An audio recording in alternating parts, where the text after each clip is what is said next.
Alright, so good morning, good afternoon, and good evening, ladies and gentlemen, and welcome back to another video on my channel. And before we get started with the full video, I just wanted to have a quick preface.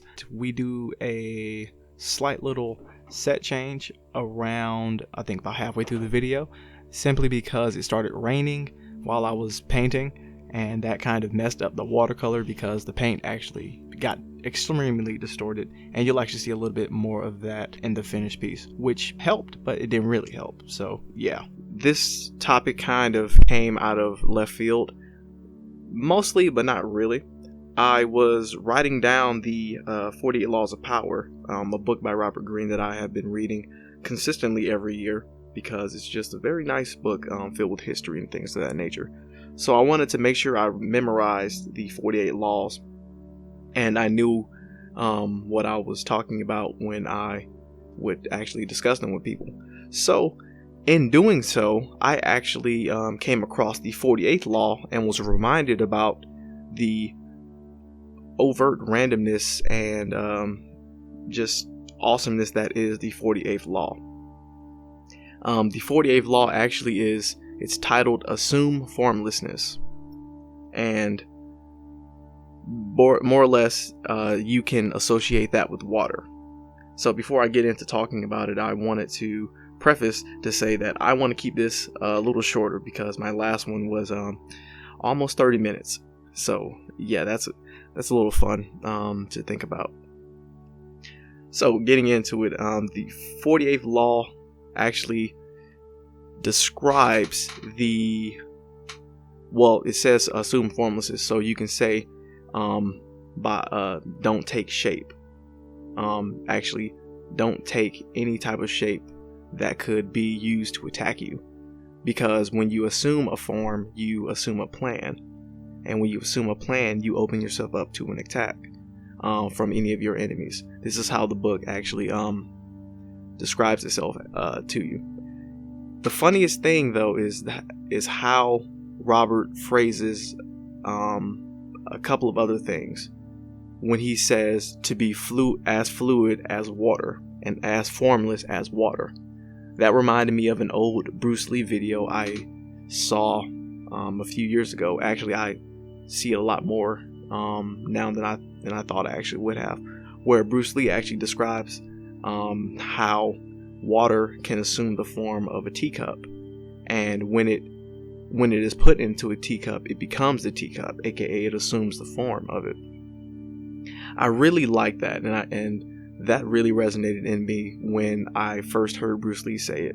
So to have it expounded upon in this book, it made it make more sense, because Bruce Lee was a wise man and things of that nature. So he would say certain things that you wouldn't understand until years down the line, and here we are, boom, I understand it years later.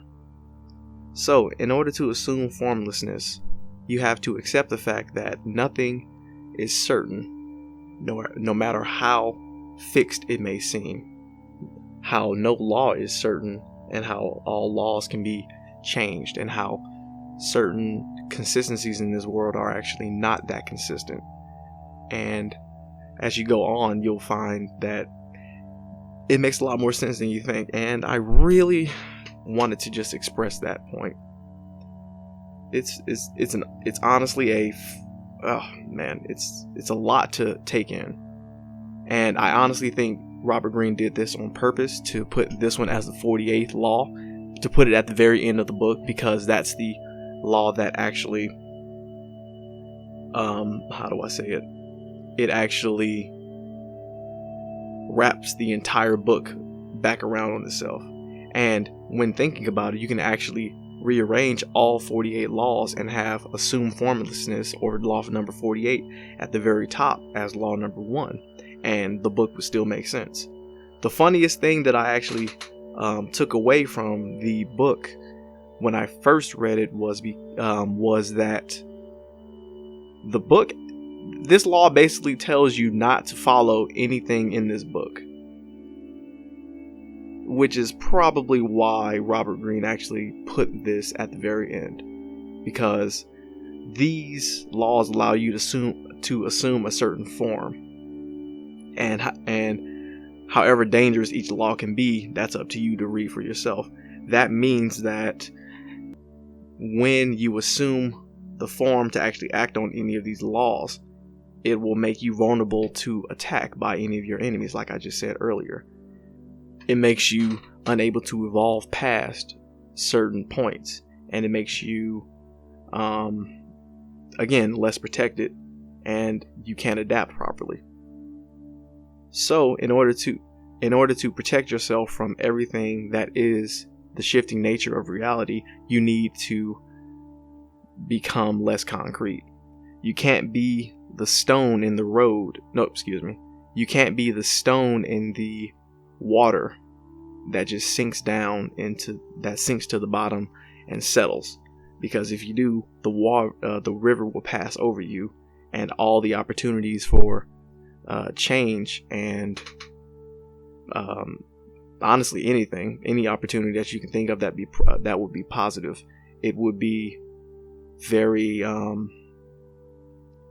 hard to catch if you are rock solid, basically.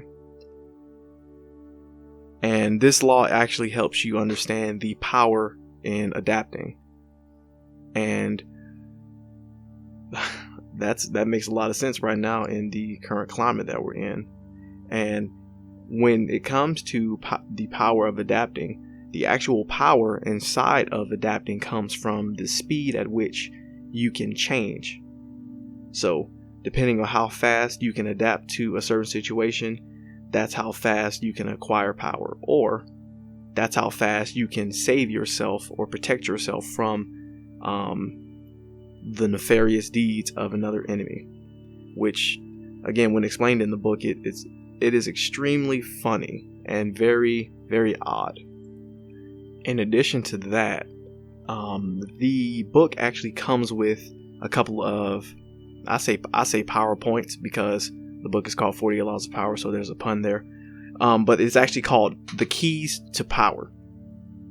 And one of these particular keys is how it actually tells you how you can start to train yourself mentally to be able to become formless. And the way to do that is to basically take nothing personally and understand that defensiveness is a sign that you have solidified. You have become less formless. You have taken form into insert thing that you have been offended by. So if you've been offended by something political, that means you have a particular side in politics that you have taken, and you're not all over the place. That's not helpful necessarily, but you're not in the know on each side as to what's actually occurring. I don't know why I said a political reference, but I hope that worked for you. And also, learning to adapt to each new circumstance means that you can see events through your own eyes. And you can also ignore people with the advice that they can give you, which can sometimes be bad advice or life-changing and destroying advice. And this advice can sometimes, help you, but it's something that you have to experience for your own self. And this is a nice thing to learn. And once you start diving a little bit more into it, you'll get a lot more of these water references, because being formless is so much similar to just being water, because water doesn't have a definite shape. And that's cool, because again, I've said that about 4 or 5 or however many times I actually will count. I'll probably count how many times I've said water, including right now. It is such a good book, and this is one of my favorite laws. But in addition to the keys of power, there's also a reversal to the law, where you can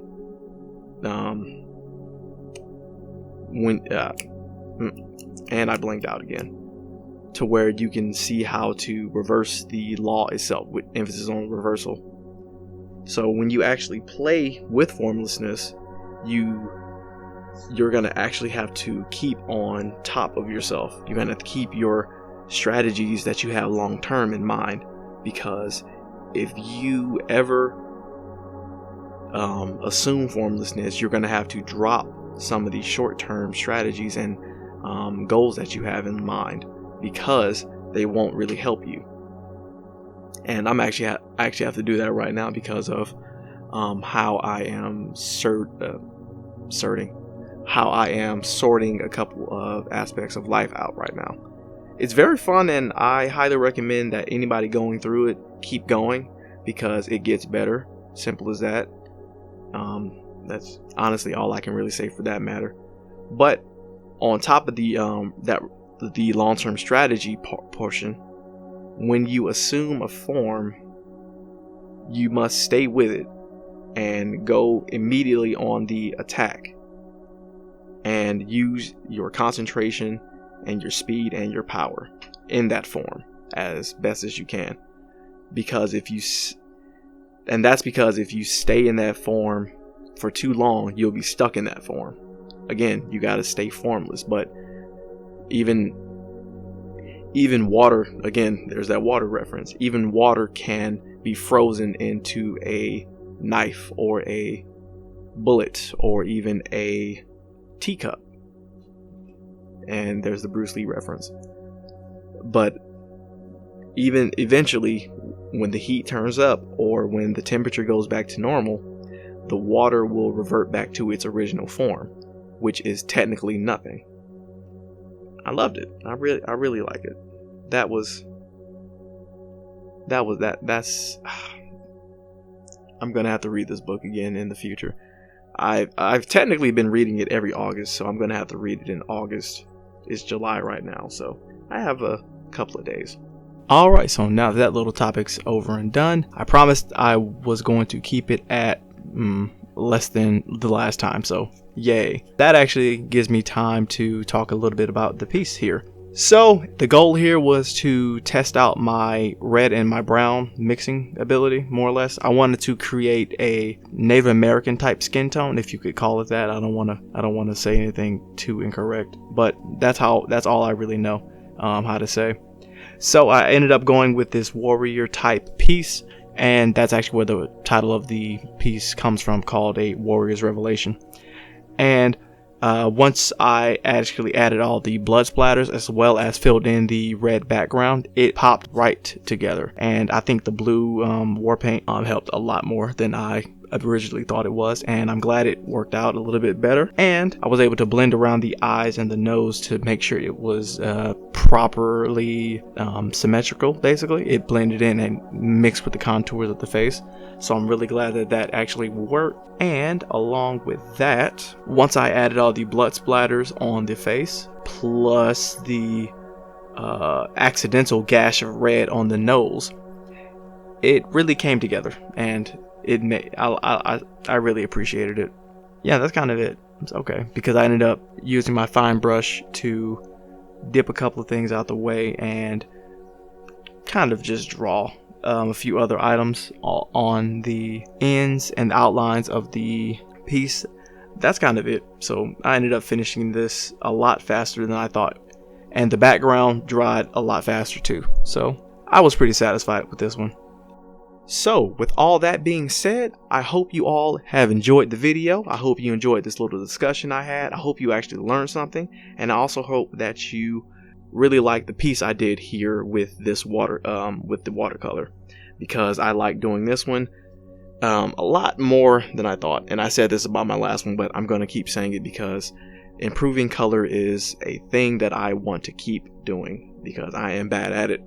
The only way to get good at something is to fail forward.